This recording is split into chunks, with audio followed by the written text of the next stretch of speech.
When I called my daughter at 2:47 a.m. with chest pains so sharp I thought I was dying, the phone rang 6 times before going to voicemail.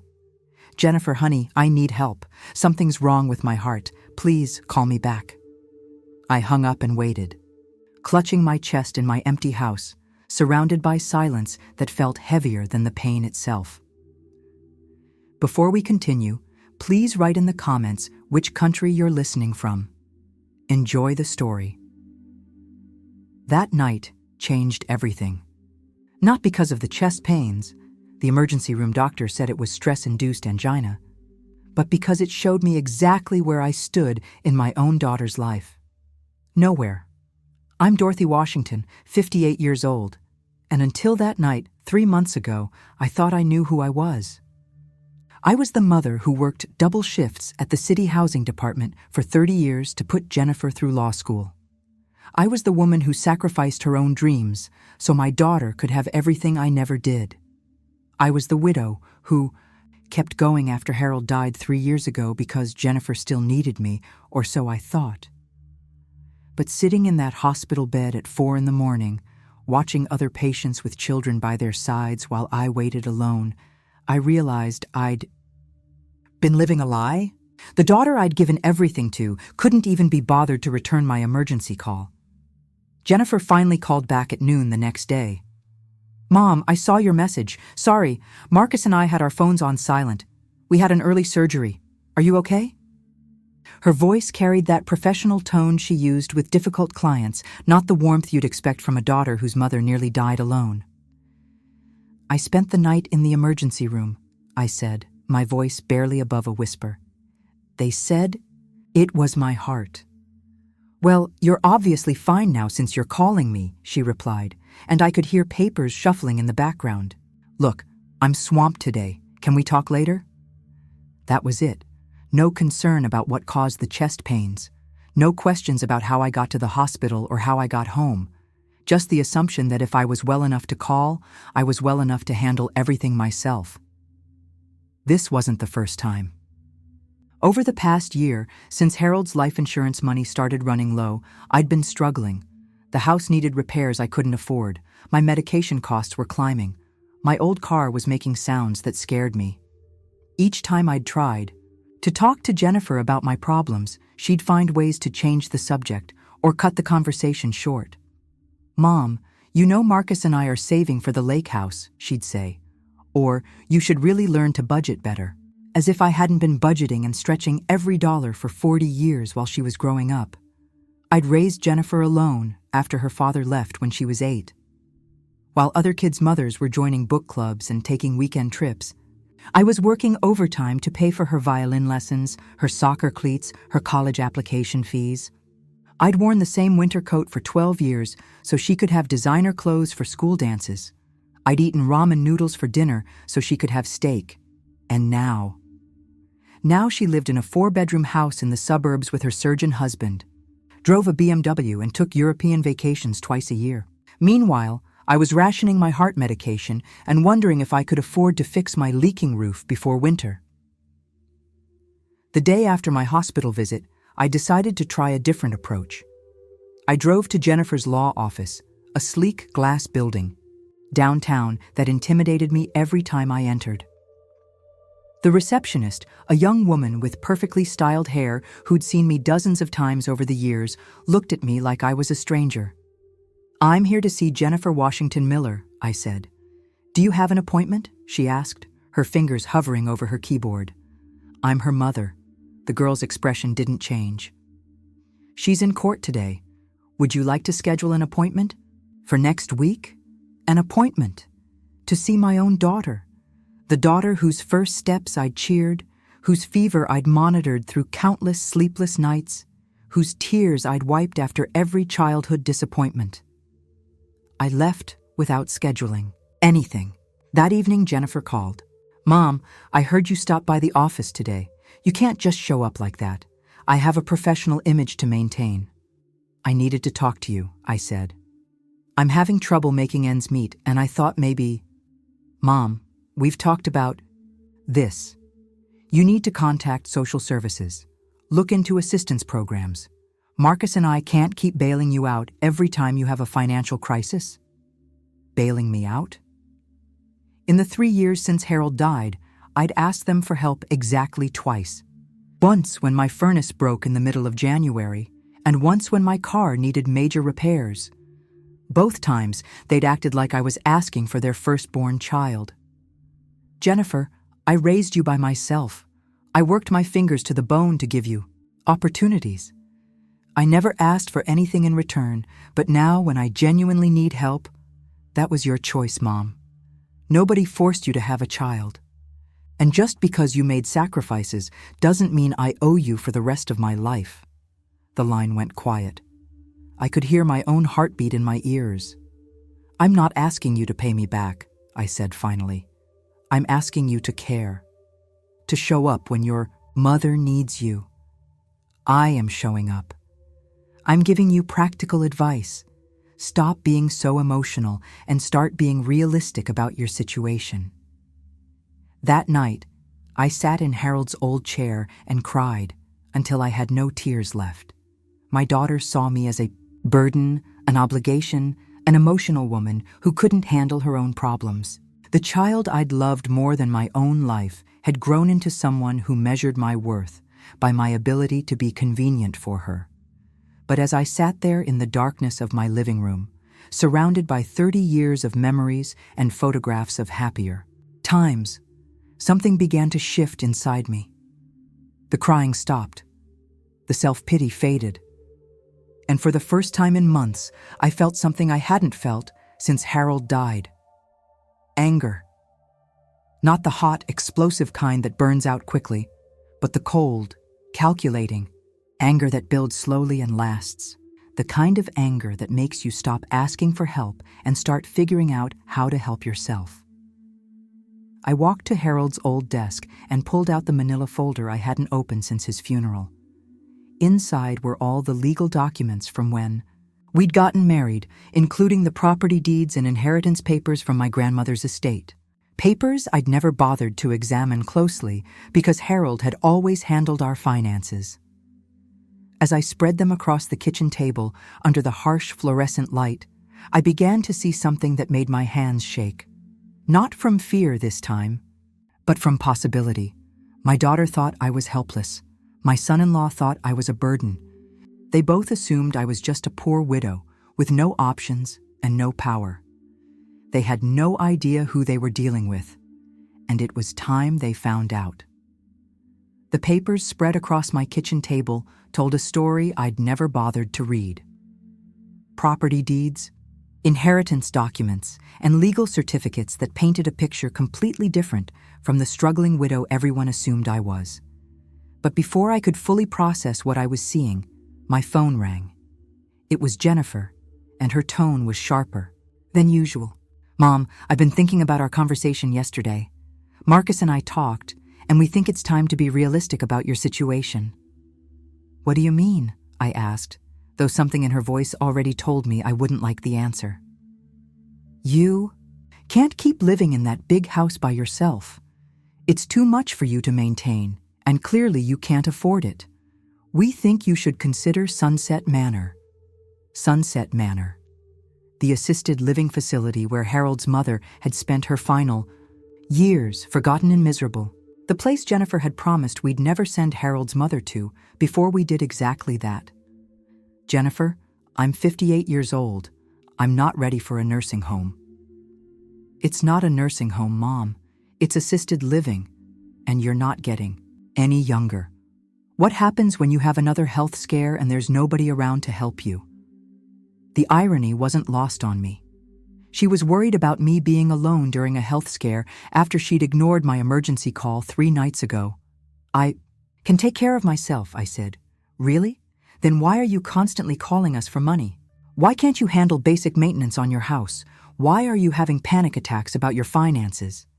Each question hit like a slap, because that's how she saw me now, weak, incapable, a problem to be solved rather than a mother to be loved. Jennifer, I raised you by myself while working full-time. I think I can manage living in my own home. That was 30 years ago, Mom.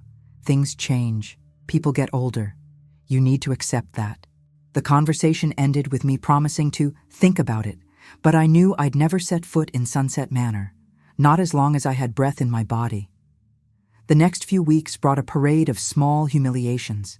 Jennifer would call with suggestions about downsizing my life. Marcus would drop comments about senior resources whenever I saw them.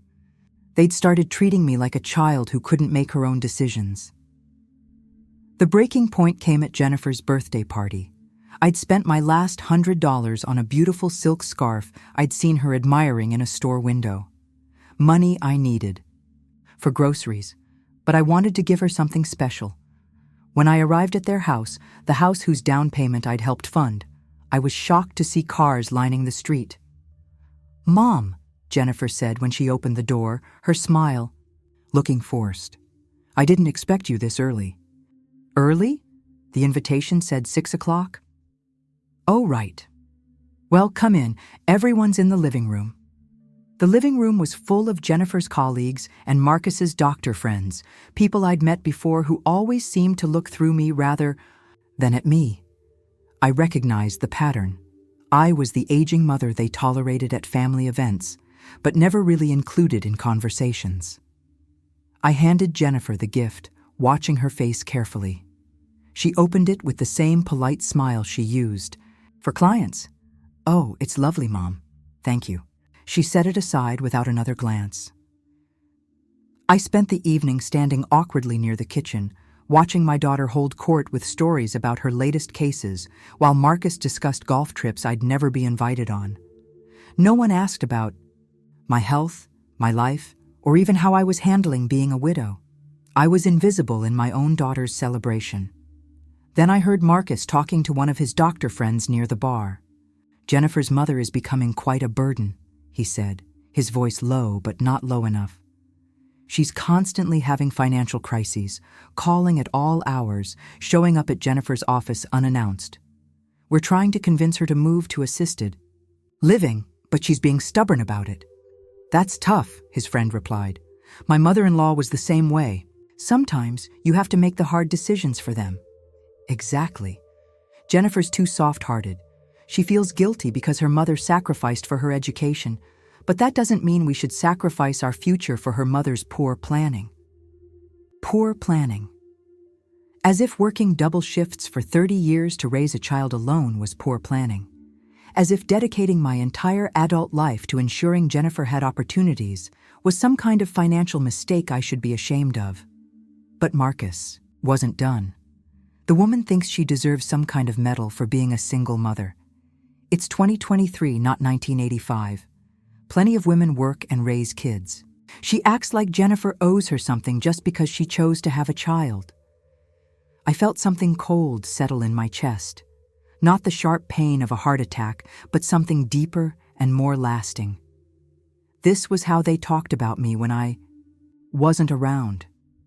This was how my son-in-law saw the woman who had welcomed him into our family, who had helped pay for their wedding, who had babysat his children before they decided they were too busy for children.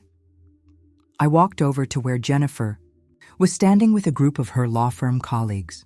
"Jenny," I said, using the childhood nickname she'd outgrown, "I need to speak with you privately." She looked annoyed. "Mom, I'm in the middle of a conversation." I heard what Marcus said about me. Her face flushed. "Mom, not here." "Yes, here." "Is that really how you feel? That I'm a burden? That raising you was just poor planning on my part?" The conversation around us had stopped. Everyone was staring. "Mom, you're being dramatic. Can we discuss this later?" "I'm being dramatic?" My voice was rising and I didn't care.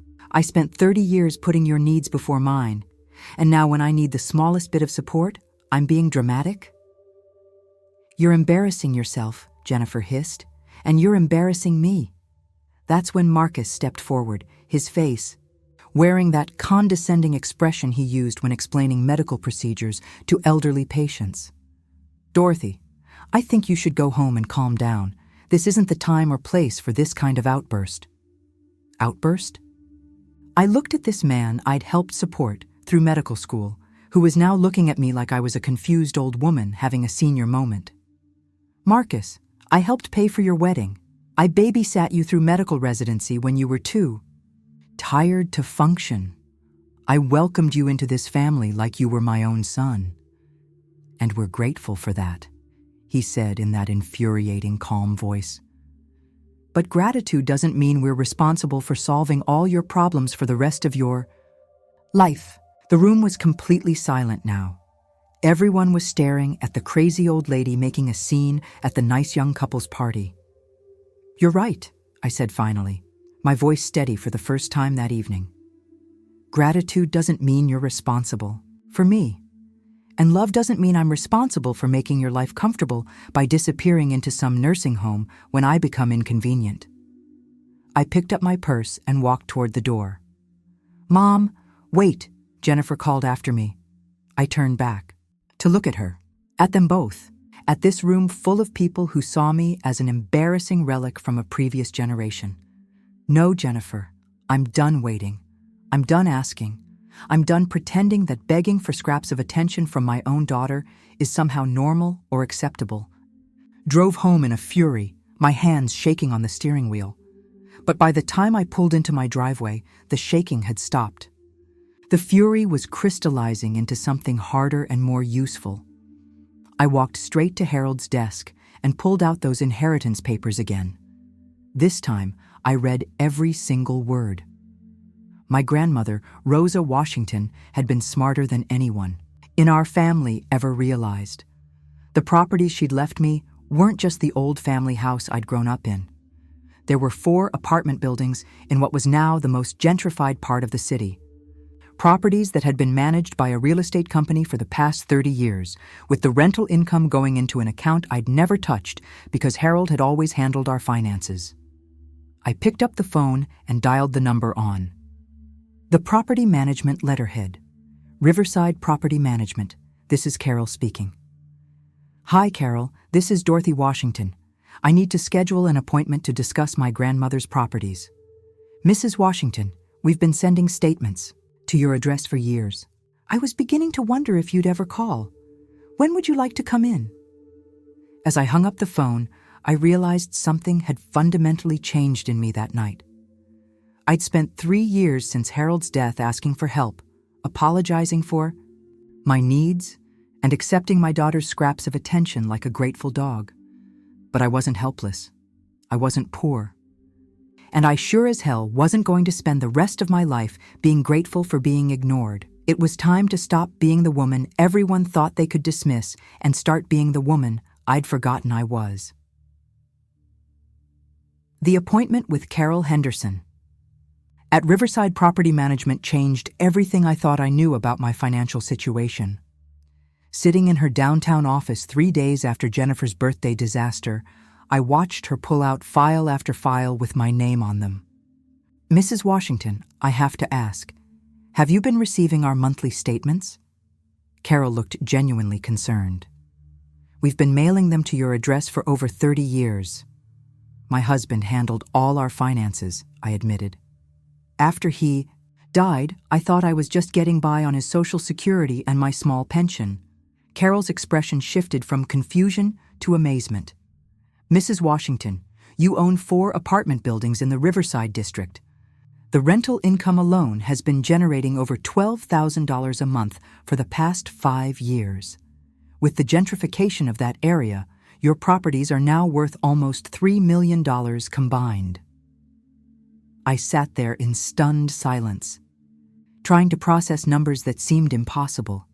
$3 million. While I'd been rationing my heart medication and worrying about grocery money, I'd been a millionaire. "There's more," Carol continued, pulling out another folder. "The rental income has been going into a separate account as per your grandmother's trust instructions. After taxes and our management fees, there's currently over $480,000 in your property income account." My hands started shaking again, but this time it wasn't from fear or anger. It was from the sheer magnitude of what I was learning about my own life. "Why didn't anyone tell me?" I whispered. "We assumed you knew. The statements go to your address every month. We've sent tax documents, maintenance notifications, everything. Carol pulled out a thick stack of unopened envelopes. These were all returned to us as undelivered over the years. We kept sending them to the address we had on file, Harold's address, the house we'd shared before he died, where he'd set up a post office box for business mail that I'd never bothered to check after his death. He must have been keeping my inheritance separate from our joint finances, maybe waiting for the right time to tell me about it. Mrs. Washington, I need to ask, are you interested in taking a more active role in managing these properties? Because frankly, with the current market conditions, now would be an excellent time to make some strategic decisions. I spent the next 2 hours learning about my accidental real estate empire. 4 buildings, 16 units total, all in an area that had transformed from working-class neighborhood to trendy artist district. The tenants were young professionals paying premium rents for the vintage character my grandmother's buildings provided. We've had a waiting list for your units for the past 3 years, Carol explained. People love the original hardwood floors, the exposed brick, the high ceilings. Your grandmother built them to last. As I drove home that afternoon, my mind was spinning with possibilities. But more than that, I was remembering things about myself I'd forgotten during my years of playing the struggling widow. I wasn't just Dorothy Washington, the woman who needed help. I was Dorothy Washington, who had worked in the city housing department for 30 years. I knew property laws, tenant rights, building codes, and zoning regulations better than most lawyers. I knew how to read contracts, assess property values, and navigate city bureaucracy. I'd spent 3 decades helping people understand their housing options and rights. The skills that had made me good at my job were exactly the skills I needed. Now. That evening, I called my old supervisor, Maria Gonzalez, who was now the department head. "Dorothy, how are you holding up? We miss you around here." "Maria, I need some advice. I just discovered I own some rental properties, and I want to understand my options." "Well, you called the right person. Why don't you come in tomorrow? I'd love to catch up, and I can connect you with some of the new housing specialists we've hired." The next morning, walking through the familiar halls of the housing department felt like coming home. My old colleagues welcomed me warmly, asking about my health and my family with genuine concern I hadn't felt in months. Dorothy was one of our best advocates, Maria told the younger staff members. She could spot a predatory landlord from a mile away and knew every housing law in the state. Spending the day reviewing current property regulations and tenant protection laws reminded me of something I'd lost over the past 3 years: my professional confidence. I wasn't just someone's mother or someone's wife. I was someone who had expertise, experience, and knowledge that people respected. "Maria," I said as we wrapped up our meeting, "I want to do something with these properties. Something that makes a difference. What did you have in mind?" "I keep thinking about all the older women who come through here, widows, divorced women, women whose families have written them off. They need more than just housing assistance. They need community." Maria's eyes lit up. "Are you thinking what I think you're thinking?" Over the next week, I threw myself into research and planning with an energy I hadn't felt in years. I consulted with lawyers who remembered me from my housing department days, met with architects who specialized in senior-friendly renovations, and spoke with social workers about programs for older women. The plan that emerged was ambitious but entirely feasible. I would convert one of my buildings into transitional housing specifically for women over 50 who were starting over, widows, divorcees, women escaping difficult family situations, women who needed time and space to rebuild their lives. "It's brilliant," said Thomas Chen, a lawyer I'd worked with on numerous tenant advocacy cases.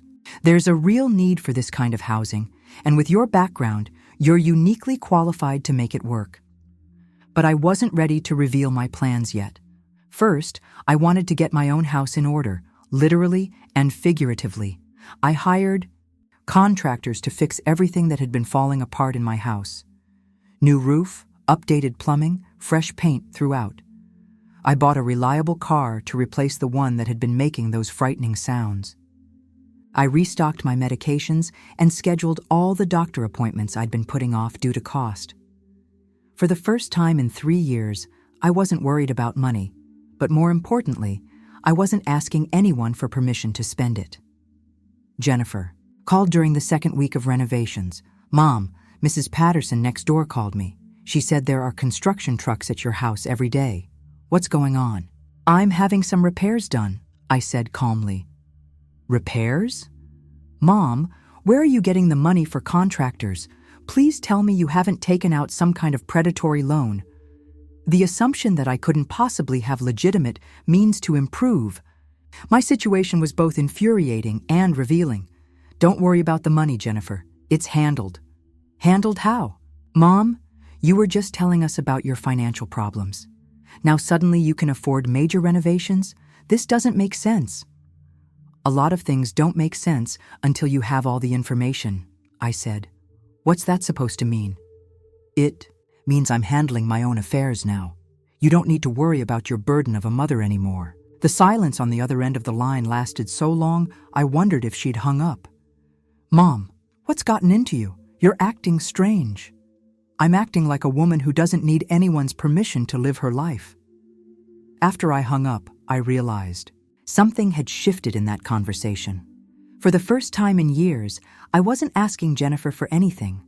I wasn't apologizing for existing. I wasn't grateful for her attention. I was simply informing her of my decisions. It felt powerful. The next day, I met with an interior designer to plan the renovations for my rental properties.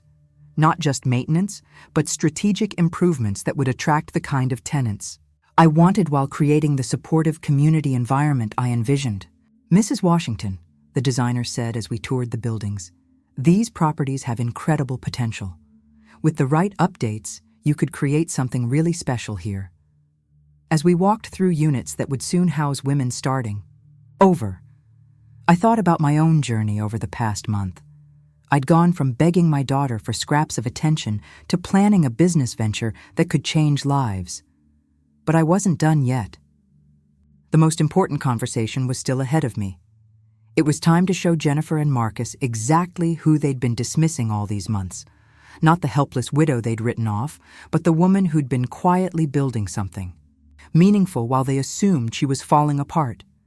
The woman who didn't need their approval, their money, or their permission to thrive. The woman who was about to remind them that underestimating Dorothy Washington had always been a mistake.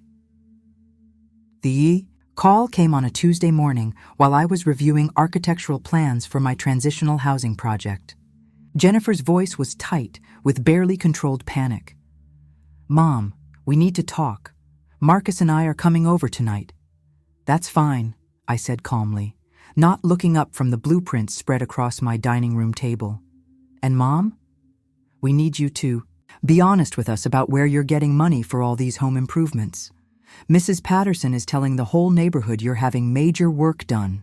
Are you being scammed? The concern in her voice was real, but it came 3 years too late. 3 years of dismissing my struggles, and now suddenly she was worried about me being taken advantage of. The irony wasn't lost on me. Jennifer, I'll see you tonight, 7 o'clock. I spent the day organizing my documents, property deeds, bank statements, business and corporation papers for the Washington Foundation for Women's Independence, architectural plans, and letters of support from city officials who remembered my work in the housing department. Everything laid out in neat stacks on my dining room table like evidence in a courtroom. At exactly 7 o'clock, I heard Jennifer's BMW pull into my driveway. Through my newly installed security system monitor, I watched them approach my front door. Jennifer looked anxious. Marcus looked annoyed, like he had better places to be. I opened the door before they could knock. Jennifer. Marcus. Come in. They stopped short when they saw my living room. The old furniture was gone, replaced with elegant pieces that transformed the space from widow's mourning parlor to sophisticated woman's home. The walls, freshly painted in warm earth tones, displayed artwork I'd purchased from local artists whose studios were near my rental properties. Mom, Jennifer said slowly, What is all this? It's called decorating, I replied. Would you like some coffee? Mom, stop playing games, Marcus interrupted, his voice carrying that familiar condescension. We know you can't afford this. Jennifer's been losing sleep, worrying about some con artist taking advantage of you. How thoughtful of her to lose sleep over me now, I said, gesturing for them to sit. Please have a seat. We have a lot to discuss. They sat on the new sofa while I remained standing, looking down at them. A subtle power dynamic that wasn't lost on any of us. First, I said, picking up a bank statement from the table. Let me address your concerns about my finances. I handed Jennifer the statement showing my property income account balance, $487,329.42. Her face went pale as she read the numbers. Mom, what is this? Where did this money come from? That's just one account, I said, handing her another statement. This is my building management account. Another 6 figures. Marcus leaned over to read the statements, his expression shifting. From condescension to confusion to something approaching shock. I don't understand, Jennifer whispered. How do you have this much money? Why were you asking us for help if you're wealthy? Because I didn't know I was wealthy, I said simply. Your father handled our finances. After he died, I assumed I was surviving on Social Security and my pension. It took your complete abandonment of me to force me to examine my own inheritance documents. I pulled out the property deeds and handed them to Marcus.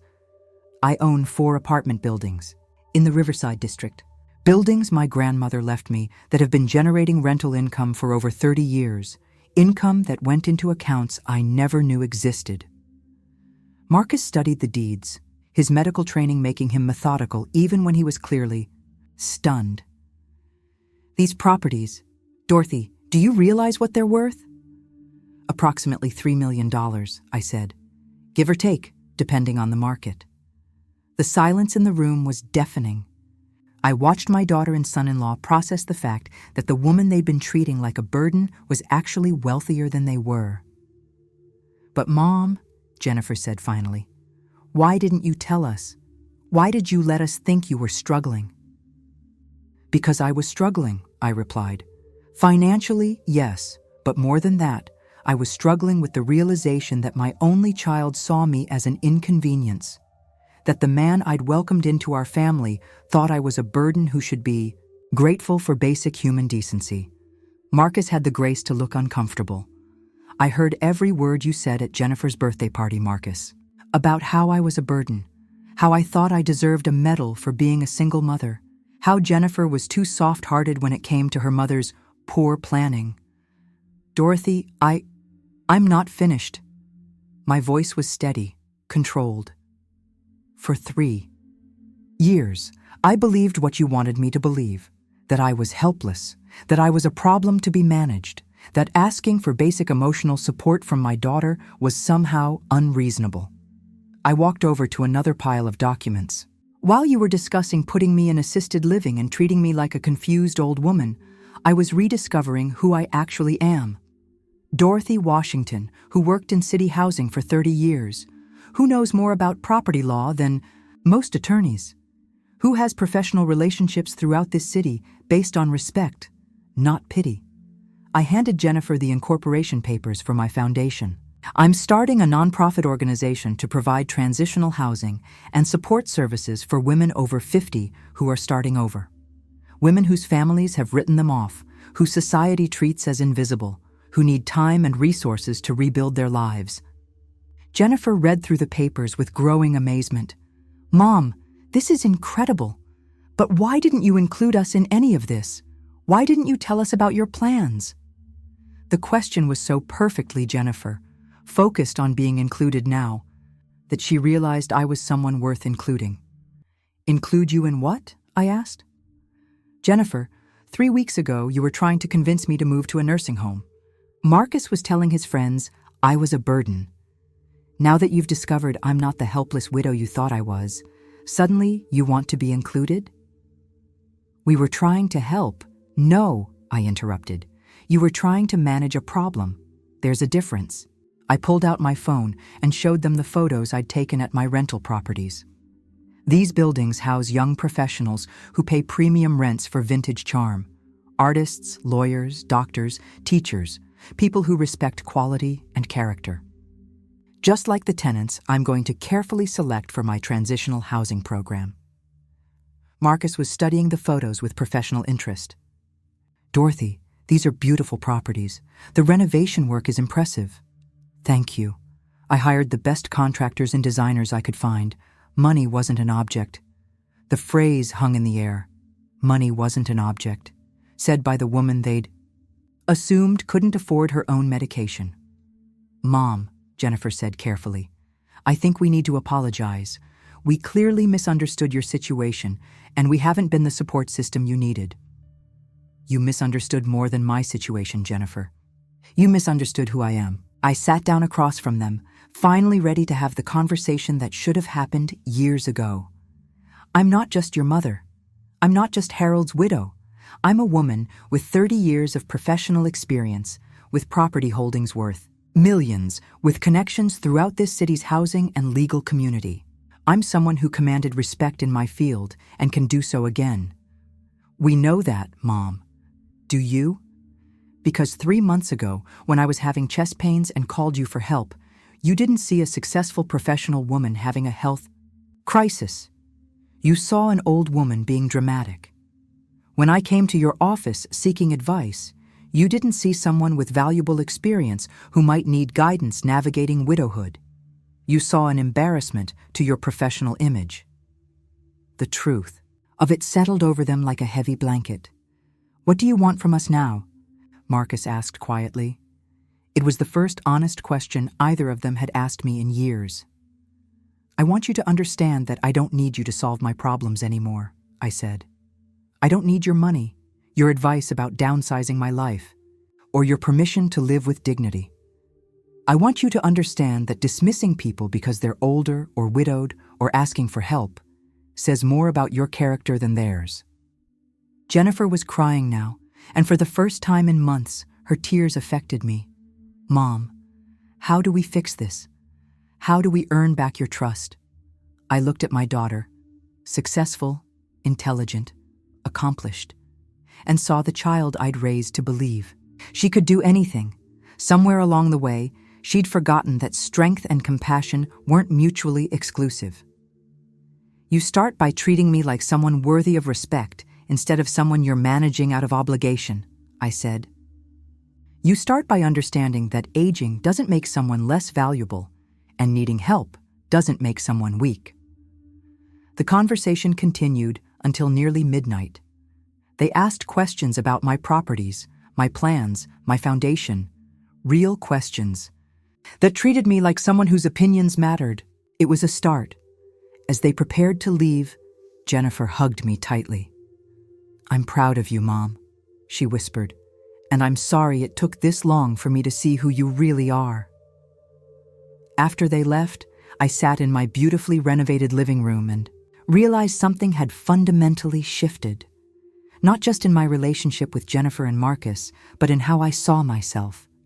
I wasn't the woman who'd been begging for scraps of attention 3 months ago. I was Dorothy Washington, businesswoman, philanthropist, and advocate for women who refuse to be invisible. And this was only the beginning. 6 months later, I stood in the lobby of the Washington Foundation for Women's Independence, watching our first group of residents settle into their new lives. The converted apartment building hummed with activity.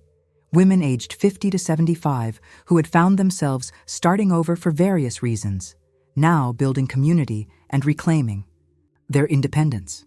Mrs. Washington called Patricia Coleman, a 62-year-old former teacher whose adult children had tried to pressure her into signing over her house after her husband's death. The computer class starts in 20 minutes. Are you joining us today? I'll be right there, I replied, smiling at how naturally Patricia had taken on the role of activities coordinator. 3 months ago, she'd arrived defeated and convinced she was too old to learn new skills. Now she was teaching other residents how to navigate online banking and social media. The transformation wasn't just in our residents. The entire Riverside district had taken notice of what we were doing. Local businesses offered discounts to our residents. The community college created special programs for older adult learners. The mayor had visited twice, praising our innovative approach to senior housing. But the most significant transformation was in my relationship with Jennifer. She walked into the lobby that afternoon carrying coffee for both of us, a Tuesday ritual we'd established over the past few months. "Mom, the local news wants to do a feature story about the foundation," she said, handing me my coffee. "They're calling you a visionary in senior advocacy." "I'm just doing what needs to be done," I replied, though I couldn't hide my pride. "No, you're doing something remarkable, and I should have seen it sooner." Our relationship hadn't magically healed overnight. There were still awkward moments, conversations where old patterns tried to reassert themselves. But Jennifer was making genuine effort to see me as more than just her mother, as a professional, a business owner, a community leader. Marcus, too, had surprised me. He'd joined the Foundation's medical advisory board, providing free health screenings for residents and helping us establish relationships with senior-friendly healthcare providers. "I owe you an apology that's long overdue," he'd said during his first board meeting. "I made assumptions about aging and independence that were both ignorant and cruel. Working with these women has shown me how wrong I was. The Foundation had become more successful than I dared to imagine. We had a waiting list of women seeking residency, volunteers from across the city, and funding requests from other cities wanting to replicate our model. I'd gone from invisible widow to recognized community leader in less than a year." "Mrs. Washington?" Rose Martinez, our newest resident at 55, approached hesitantly.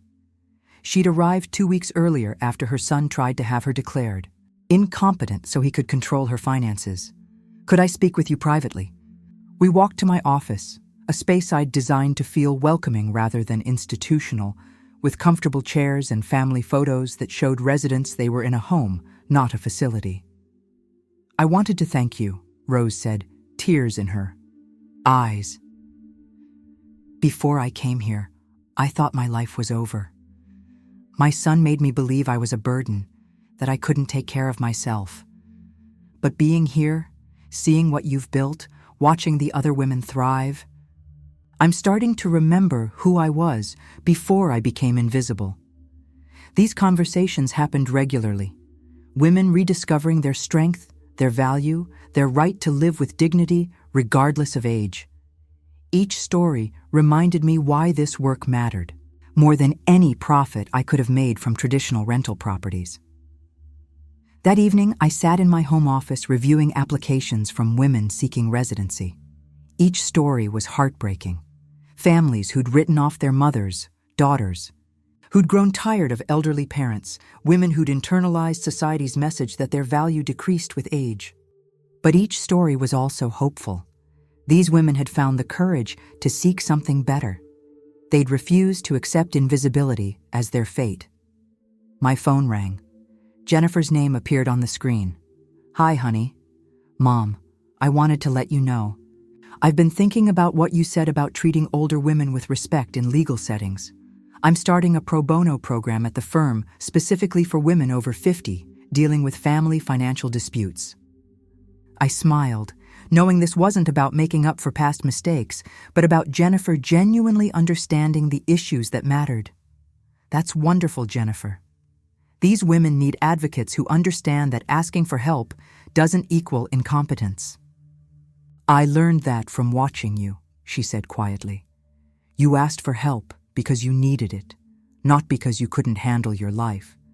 There's a difference I didn't understand before." After we hung up, I reflected on the journey that had brought me here. Less than a year ago, I'd been a woman begging her daughter for basic concern, convinced I was helpless and burdensome. Tonight, I was a businesswoman, philanthropist, and advocate whose work was being recognized throughout the city. The change hadn't happened because I'd discovered money, though the financial security was undeniably important. It happened because I'd rediscovered my worth, independent of other people's opinions or treatment of me. I thought about the Dorothy who'd sat in that hospital bed, alone and convinced she was unloved. She'd needed to hit that bottom to find the strength to climb back up. Sometimes the greatest gift life gives you is the complete withdrawal of the things you thought you needed, forcing you to discover what you actually possess. On Sunday morning, I attended the Foundation's weekly community breakfast. 37 women aged 50 to 78, sharing meals and stories, supporting each other's dreams and challenges. Women who'd been written off by families, employers, and society were writing new chapters for their lives. Mrs. Washington, called Beverly Thompson, a 71-year-old former nurse who'd been emotionally abused by her adult children until she found us. "Could you say a few words? Today marks exactly 6 months since we opened." I stood before these incredible women, thinking about how different my life looked from 6 months ago. 6 months ago, most of us believed we were invisible, I began. We'd accepted that our value had expired, that our voices didn't matter, that our dreams were too late to pursue. But look around this room. Look at what we've built together. I gestured to the walls covered with artwork created by residents, community college certificates earned by women who'd thought they were too old to learn, photos from volunteer projects, where these invisible women were making real differences in other people's lives. We're not invisible. We never were. We're women with decades of experience, wisdom earned through surviving challenges, and strength that comes from refusing to accept other people's limited vision of what we can be. The applause was thunderous, but more importantly, I saw recognition in their eyes, women remembering their own power. Later that afternoon, I was alone in the Foundation's garden when Jennifer and Marcus arrived for our monthly family dinner. Jennifer carried flowers, Marcus brought wine, and both treated our gathering as the important occasion it was. "Mom," Jennifer said as we sat on the patio overlooking the garden where residents grew vegetables and flowers, "I need you to know something. When I tell people about my mother now, I tell them about the Dorothy Washington who built something meaningful from nothing, who saw a need and filled it, who refused to be dismissed or diminished. Instead of the mother who was a burden," I asked with a smile. "Instead of the woman I was too selfish and short-sighted to see clearly," she replied. "I'm proud to be your daughter. I'm proud of what you've accomplished. And I'm grateful you didn't give up on having a relationship with me, despite how badly I failed you when you needed me most." As the sun set over the garden, I realized that my story hadn't been about discovering hidden wealth. It had been about rediscovering hidden worth. The money had given me options, but the real transformation came from refusing to accept other people's assessment of my value. I'd gone from begging for attention to commanding respect, from asking for help to providing leadership, from feeling invisible to being truly seen, not because I'd changed who I was, but because I'd remembered who I'd always been. The Foundation continued to grow, helping more women reclaim their independence and dignity. Jennifer's legal program expanded to serve hundreds of older women facing family financial disputes. Marcus became one of the city's leading advocates for senior healthcare rights. But the most important change was personal. I'd learned that asking for help from the people who should love you isn't weakness. It's reasonable expectation. And when those people fail you, it's not a reflection of your worth, but of their limitations. I'd learned that hitting rock bottom can be the solid foundation you need to build something better. That being dismissed and underestimated can fuel the kind of determination that changes not just your life, but the lives of everyone around you. Most importantly, I'd learned that it's never too late to refuse to be invisible, never too late to reclaim your voice, your dreams, and your right to live with dignity. At 58, I wasn't winding down my life. I was just getting started. Thank you for staying with me until the very end. If this story touched you, please give it a like and share your thoughts in the comments. Subscribe to the channel, stay healthy, and value yourselves.